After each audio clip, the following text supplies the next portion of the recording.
Olá pessoal, graça e paz do Senhor Jesus seja com todos nós. Uma ótima quarta-feira para todos. Hoje é dia 13 de dezembro de 2023. Seja muito bem-vindo ao nosso Imersão Bíblica Devocional Diário de Estudo das Sagradas Escrituras. E nesta quarta-feira a gente vai de Êxodo capítulo 11 e parte do capítulo 12. Para ser mais específico, 11 do 1 até o 12, 20. É isso que a gente vai falar aqui hoje com o tema a Páscoa.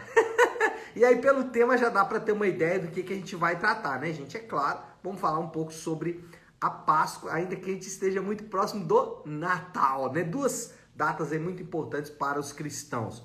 Deixa eu ler o texto aqui com vocês, que é Êxodo 12, 12. E eu até pensei hoje de manhã, falei, nossa, se esse texto tivesse caído ontem, seria muita coincidência. 12 do 12, que foi ontem, e a gente ia ler Êxodo 12, 12. Mas como não caiu ontem, perdeu a coincidência, né? Se fosse ontem, a gente podia até, brincadeiras à parte, que dá uma espiritualizada, né? Mas vamos lá, vamos deixar a brincadeira de lado aqui, vamos ler Êxodo 12, 12, diz assim: naquela mesma noite passarei pelo Egito e matarei todos os primogênitos, tanto dos homens como dos animais, e executarei juízo sobre todos os deuses do Egito. Eu sou o Senhor. Bom, o relato ele está se aproximando aqui do seu ápice, né? O ápice é de fato a saída do povo do Egito, até porque o livro chama Êxodo, ou seja, saída. Então estamos nos aproximando aqui do ápice. Vamos dar uma olhada aí em todo esse capítulo e depois a gente vai perceber aqui algumas aplicações. O capítulo ou esse texto que a gente vai ler, essa passagem, ela começa com uma promessa de Deus. Lá no capítulo 11, versículo 1, diz assim: então disse o Senhor a Moisés, enviarei mais uma praga sobre o faraó e sobre o Egito, e somente depois desta ele o deixará sair daqui e até os expulsará totalmente. Então Deus faz uma promessa, vou mandar a última praga e depois vocês vão sair de fato, vão sair definitivamente, vão sair de uma vez por todas. Moisés e Arão falam uma última vez com o faraó e anunciam a derradeira praga. Aqui tem um expediente que os escritores hebreus usavam muito, que é uma espécie de grande parágrafo, grande nota de rodapé. Então o capítulo 11, ele é praticamente uma nota de rodapé aqui do capítulo 10, versículo 24. Então o faraó mandou chamar Moisés e disse: vão prestar culto, deixe somente os ovelhos, os bois, as mulheres e as crianças. E aí Moisés contesta. Parece que esse capítulo 11 é uma espécie de parêntese aqui desse finalzinho do capítulo 10, porque no final do capítulo 10, versículo 29, diz assim: respondeu Moisés, será como disseste, nunca mais verei a tua face. Como depois, no capítulo 11, existe um diálogo entre Moisés e o faraó, nos dá a entender que esse diálogo do capítulo 11 acontece antes do versículo 29 do capítulo 10. Não sei se dá para entender todo mundo aí, mas é como se o capítulo 11 fosse uma expansão do capítulo 10, porque no capítulo 10, tanto Moisés como o faraó dizem que não vão se encontrar mais. A morte dos primogênitos é o golpe final de Yahvé na combalida nação do Egito. A morte aqui, tanto dos primogênitos, dos animais, aqueles que ainda estivessem vivos, né? Porque a gente sabe que uma das pragas quase dizimou todos os animais ali do Egito. E agora o que sobrou vai ser morto, especialmente os homens, né? Porque ainda não tinham alcançado os homens. Agora sim, o juízo de Deus vai alcançar os homens e de fato será o golpe final aí nessa já destruída nação do Egito e já destruída exatamente pelas pragas anteriores. E a próxima passagem, né, a passagem aqui do capítulo 12, ela prescreve o ritual envolvido na primeira Páscoa. Então, o que a gente vai ter no capítulo 12, até parte aqui do capítulo 13, deixa eu ver aqui se parte do 13 também. Acho que parte do 13 também. Mas o ponto aqui qual é? É que Deus vai prescreveu o ritual envolvido aí na primeira Páscoa. E aí a gente pode inclusive dividir esse capítulo, eu coloquei aqui na minha anotação capítulo 13, mas é capítulo 12. Do 12, do 1 ao 13, é a prescrição da primeira Páscoa, ou seja, o que a gente tem aqui, inclusive é o texto que eu gosto muito de usar quando vou pregar sobre Páscoa, é a prescrição de Deus. Deus diz, ó, é assim que deve ser. E aí, depois, né, que Deus prescreve como deve ser, ele prescreve também do versículo 14 até o 20 do capítulo 12, ele prescreve como se dará a comemoração anual da Páscoa. O que a gente vai perceber aqui ao ler com cuidado é que a Páscoa é o que está no foco, tanto do capítulo 11, quando Deus vem com a promessa da saída, Páscoa, né, passagem, passaca, então já vem ali a prescrição de Deus, já vem a primeira menção de Deus dessa passagem, e aí no capítulo 12 Deus prescreve como deve ser comemorada a primeira Páscoa e prescreve também que essa Páscoa deve ser comemorada anualmente pelos israelitas como celebração dessa passaque, dessa passagem, dessa saída da nação de Israel do Egito. E aí, a designação de João Batista para Jesus, quando viu Jesus e disse, esse é o Cordeiro de Deus que tira o pecado do mundo, quando João Batista fala isso relacionado a Jesus, ele conecta os dois acontecimentos.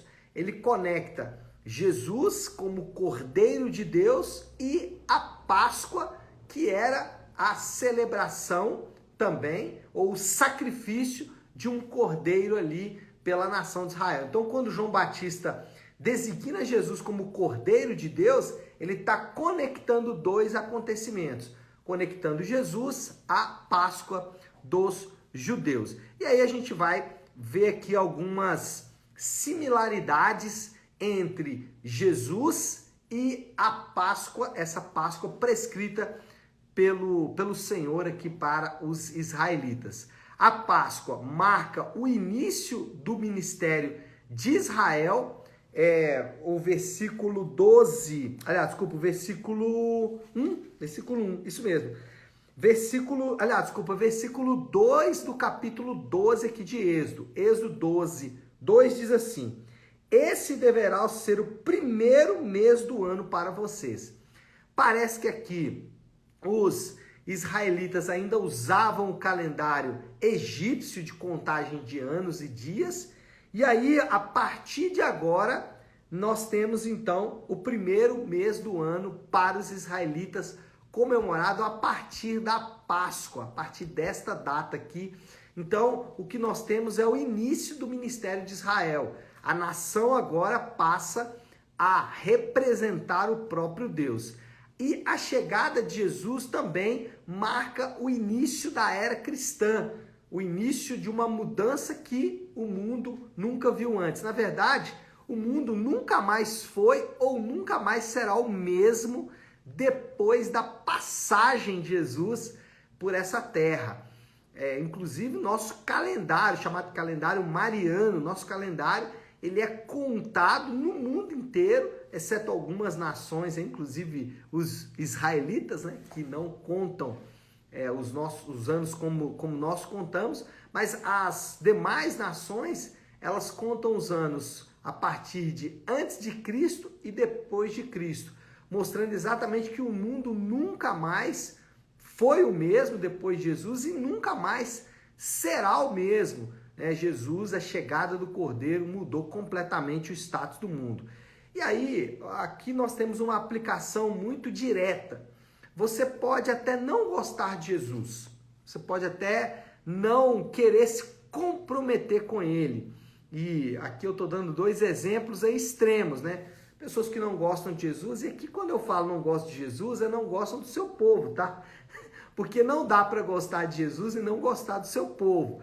O povo de Deus representa o próprio Deus. Então, você pode até não gostar de Jesus, você pode até não querer se comprometer com ele, com as leis dele, com os mandamentos dele, mas uma coisa que você não pode fazer, e aí serve para todos, serve para os cristãos e servem para aqueles que odeiam os cristãos ou que odeiam Jesus. Você não pode ignorar a Jesus. Você pode não gostar dele, você pode não querer se comprometer com ele, mas ignorá-lo é algo que você não pode fazer. Eis aí o Cordeiro de Deus que tira o pecado do mundo. Então, houve ali uma divisão. A partir daquele momento, a nação de Israel recebia o seu ministério e Jesus também marca o início da era cristã. O cordeiro, ele deveria ser sem defeito e essa exigência aponta para a impecabilidade de Jesus. Versículo 5 do capítulo 12 diz assim: o animal escolhido será um macho de 1 ano sem defeito. Então, havia uma exigência de que o cordeiro não poderia ter defeitos. E isso aponta exatamente para Jesus e a sua impecabilidade. Aquele que não tem pecado se fez pecado por nós. É o que o Novo Testamento vai nos ensinar. E aí, aqui a gente tem, nesse segundo ponto, essa segunda similaridade entre o relato da Páscoa e Jesus, nós temos aqui algo muito interessante. Todos nós desejamos homens que sejam, homens e mulheres, claro, né, seres humanos, que sejam virtuosos, justos, amorosos. Todos nós desejamos esse tipo de pessoa. Desejamos que os nossos cônjuges, né, os nossos maridos e esposas, sejam virtuosos, justos, amorosos, né? Os nossos filhos, os nossos pais, os nossos governantes. A gente deseja que eles sejam virtuosos. Claro que, por vezes, eles não vão ser isso, nos machuca e machuca bastante, só que esse desejo permanece. Nós queremos pessoas assim. E essas virtudes, essas características, elas se manifestam plenamente em Jesus. Jesus é o homem perfeito que todos nós buscamos. E quando tentamos encontrar em avatares, porque os outros seres humanos, eles são apenas avatares, eles são apenas amostras desse homem perfeito, que é o nosso Senhor Jesus. Toda vez que a gente tira o foco do homem perfeito, coloca em homens imperfeitos, a gente vai sofrer as consequências. Por isso que os israelitas, eles precisavam de um cordeiro perfeito, dizendo o seguinte: olha, coloque os seus olhos no cordeiro perfeito. Sabe por quê? Que a rejeição dos nossos pais, sabe por quê? Que a rejeição dos nossos cônjuges, ou a rejeição dos nossos filhos, ou do nosso pastor, ou do governante, sabe por que dói tanto? É porque nós estamos olhando para o cordeiro defeituoso e deveríamos olhar para o cordeiro sem defeito, para aquele que não tem pecados. E a segunda aplicação nesse ponto aqui é que todos aqueles que estão em Cristo, eles recebem a justiça de Cristo.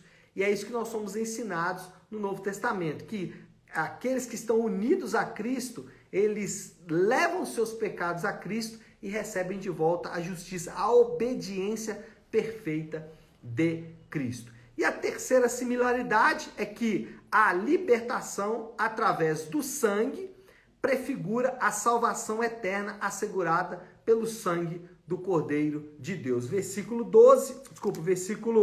7 do capítulo 12 diz assim: passa então um pouco de sangue nas laterais e nas vigas superiores das portas das casas nas quais vocês comerão o animal. É claro que o Senhor não estava aqui prescrevendo uma prática que hoje é muito comum entre os crentes, né?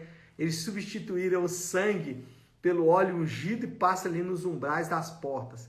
Não devíamos fazer isso, não há qualquer necessidade de fazer isso, até porque o sangue do Cordeiro, ele tem um aspecto teológico e espiritual muito mais do que físico. Fisicamente falando, não se há muita menção ou muita necessidade.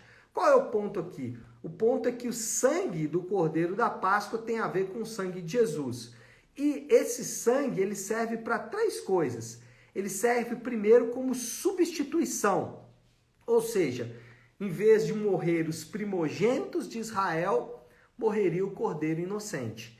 E essa verdade da morte de um inocente, por outras pessoas, ela encontra o seu significado perfeito em Jesus. Jesus é o inocente que morre para que pecadores que mereciam apenas a condenação pudessem ser salvos. Então, o sangue serve em primeiro lugar como substituição, e essa substituição, ela tem dois aspectos. O aspecto expiatório, ou seja, o aspecto de expiar o pecado, a ideia de que o pecado, então, é colocado sobre aquele que deu seu sangue, o animal que deu seu sangue, ele recebe, então, os pecados daquele que foi beneficiado pelo seu sangue, e Jesus, ele expia os pecados dos crentes, ele retira o pecado dos crentes, mas não só isso,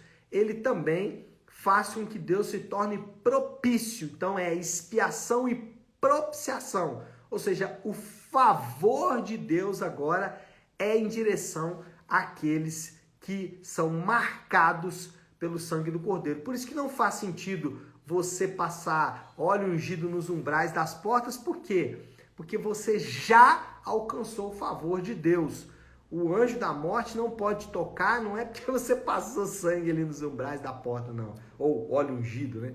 É porque de maneira espiritual e teológica isso já foi declarado sobre a minha vida e sobre a sua vida, se você está em Cristo. Então o sangue, ele é substitutivo, expiatório e propiciatório.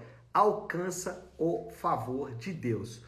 Moral da história, já para a gente passar aí para a conclusão, os crentes foram salvos pelo Cordeiro perfeito de Deus, que entregou o seu sangue por pecadores que mereciam somente a condenação. E a Páscoa aqui do Êxodo nos lembra de que isso aconteceu perfeitamente em Jesus, que entregou o seu sangue por aqueles que mereciam apenas condenação. E aí, nós fazemos então a nossa aplicação final aqui.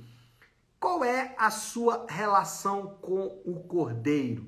Eu disse mais cedo, né, que você pode não gostar de Jesus e do seu povo, é claro, pode não querer se comprometer com ele, mas não pode ignorá-lo. Qual é a sua relação com o Cordeiro? Você tem uma relação com ele de sujeição ao seu sacrifício e obedece plenamente aos seus mandamentos, às suas designações?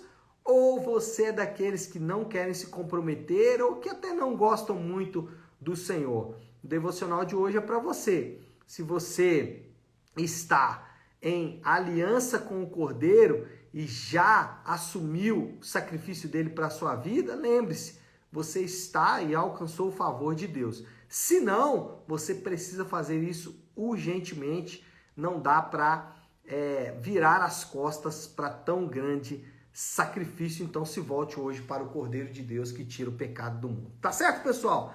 Acho que podemos orar já, né? Vamos fazer isso? Então, se você puder, pare aí um instante aquilo que você está fazendo e vamos juntos buscar a Deus em oração.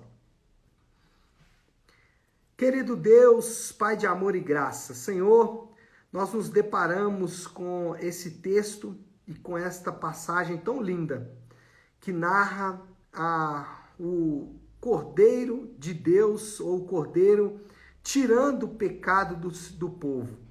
E nós sabemos que em Jesus, o Cordeiro perfeito de Deus, o nosso pecado é expiado, ele é entregue como favor, como modo de alcançar o favor do Senhor, e nós te agradecemos por isso, Pai. O que seríamos sem o sangue do teu Filho amado que nos substitui na morte em que nós merecíamos? Só podemos glorificar e adorar o teu nome e nos comprometer com o Senhor que fez tão grande sacrifício por todos nós. E assim nós oramos e o fazemos em nome de Jesus. Amém. Amém, pessoal? Bom, então é isso. Nós vamos ficando por aqui. Que Deus te abençoe. Uma ótima, uma excelente quarta-feira para todos. Fiquem com Deus.